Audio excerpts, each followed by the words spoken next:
Eh, Buenas tardes, estimado Rafael López, docente de la materia Identidad de Centros Educativos. La actividad que se va a desarrollar por medio de este video es el compromiso ético del profesorado como agente identitario.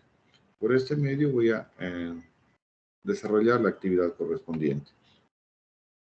Bueno, como parte de esta actividad se nos ha pedido que analicemos un pequeño fragmento que voy a dar lectura a continuación. A un maestro le concierne la eternidad, no puede decidir dónde se detiene su influencia. De un maestro se espera que enseñe la verdad y tal vez se haga ilusiones de hacerlo si se queda en el alfabeto o la tabla de multiplicar. Como una madre enseña la verdad al hacer que su hijo coma con una cuchara, pero la moral es una verdad muy distinta y la filosofía es aún más compleja. Un maestro hace de sus alumnos sacerdotes o ateos, plutócratas o socialistas, jueces o anarquistas, casi a pesar de sí mismo. Para el desarrollo de esta actividad se nos ha planteado algunas preguntas, ¿sí? Y voy a desarrollar cada una de estas. Pregunta 1. ¿En qué consiste la responsabilidad ética e identitaria del profesor? Para desarrollar esta pregunta o para dar respuesta a esta interrogante, voy a partir de un análisis a la identidad del docente y tomaremos para ello lo expuesto por Antonio Bolívar en el 2007, que manifiesta que la identidad del docente se estructura con elementos racionales, de tipo cognitivo, y no racionales de tipo emotivo y afectivos, y tiene como núcleo los valores personales y profesionales que se manifiestan en su motivación, actitud y compromiso con la que desarrolla su trabajo, dando cuenta de la dimensión moral que le es inherente y sin la cual no es posible que el docente se reconozca y se defina a sí mismo. Por otro lado, la ética profesional aborda la dimensión moral de la docencia, por ello se ocupa de la identidad moral y viene a ser el núcleo de la identidad del docente. Esta identidad se expresa en forma de ser y actuar moral del docente, que es fundamental en la práctica diaria, comprendiendo que la enseñanza no es simplemente un quehacer técnico, sino una actividad humana y por tanto una actividad ética en la difícil tarea de formar personas. Por tal motivo, considero que la responsabilidad ética e identitaria del profesor consiste en, primeramente, identificarse como una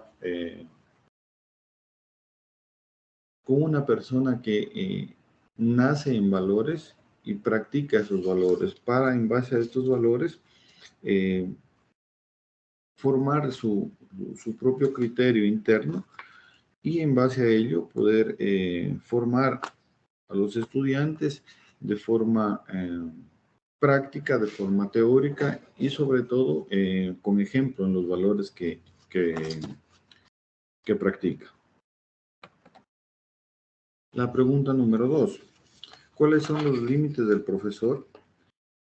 Debe tener en cuenta a la hora de influir a sus alumnos en tanto agente identitario que promueve un ideario y un estilo educativo.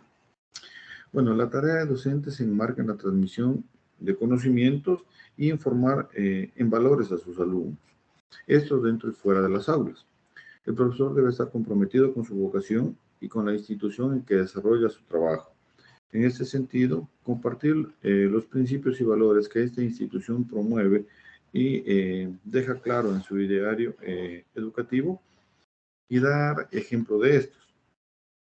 Un docente que vive los valores institucionales llega a encaminar su enseñanza a estos preceptos éticos y morales, convirtiéndose en un ejemplo para sus estudiantes, ganándose el respeto y la admiración de la comunidad educativa en general debido a su actuar.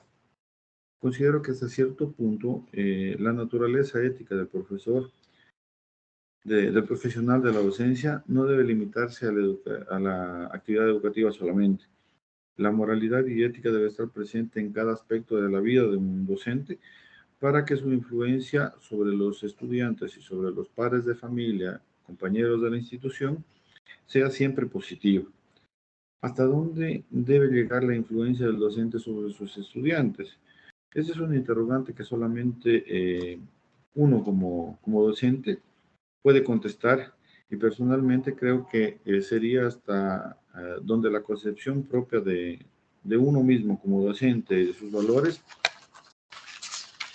permitan enseñar con el ejemplo. Considero que sería contradictorio tratar de formar a nuestros estudiantes en valores que uno mismo no comparte y que no practica.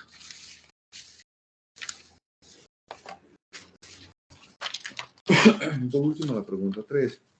¿Cuáles son las posibles relaciones entre los conceptos de identidad y verdad?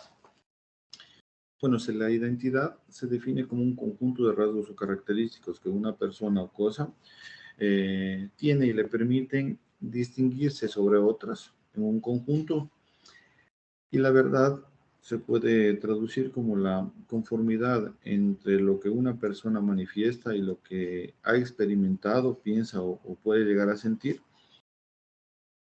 Basados en estos dos breves conceptos, podemos llevar estas dos definiciones al contexto de la temática tratada en esta actividad. El docente elige un conjunto de valores profesionales y personales para asumirlos como parte de su ser y quehacer docente. Estos valores van a contribuir a estructurar y cohesionar su identidad, porque son referentes que le permiten valorar y elegir el conjunto de aspectos y dimensiones, porque son básicamente lo que conforma su identidad.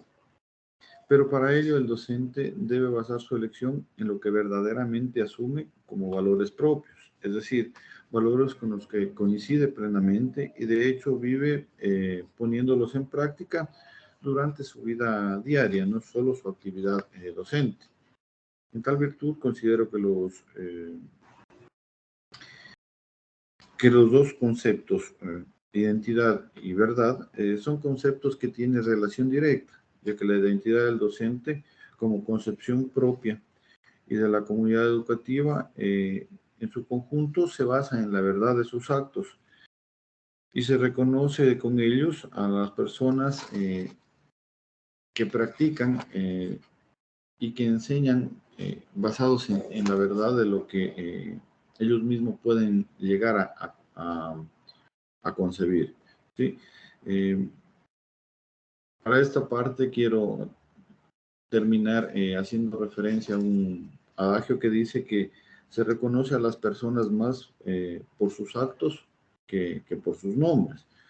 En este sentido, la verdad debe prevalecer, sobre todo al momento de formar a nuestros estudiantes. Como docentes pasamos mucho tiempo junto a nuestros alumnos. En algunas ocasiones somos prácticamente como sus guías, ¿sí? Más allá de llevar la actividad al sentido estricto de la enseñanza científica, vamos también a tratar de inculcar valores, y en este sentido la verdad debe manifestarse en el actuar nuestro, ¿sí? Si yo le pido a un estudiante que sea honesto, que diga la verdad, yo no puedo quedarme atrás y en mi actuar como profesional, como persona, faltar a esta enseñanza, ¿sí? Exigir un tipo de comportamiento y no hacerlo como docente. Bueno, estos tres interrogantes se han contestado en este video y la interrogante número 4 se ha hecho mediante el foro. Espero, estimado docente, haber cumplido con la actividad. Espero haber cumplido con los requisitos básicos de la misma y que la parte expositiva de esta actividad haya cumplido con las expectativas de la tarea. Muchas gracias.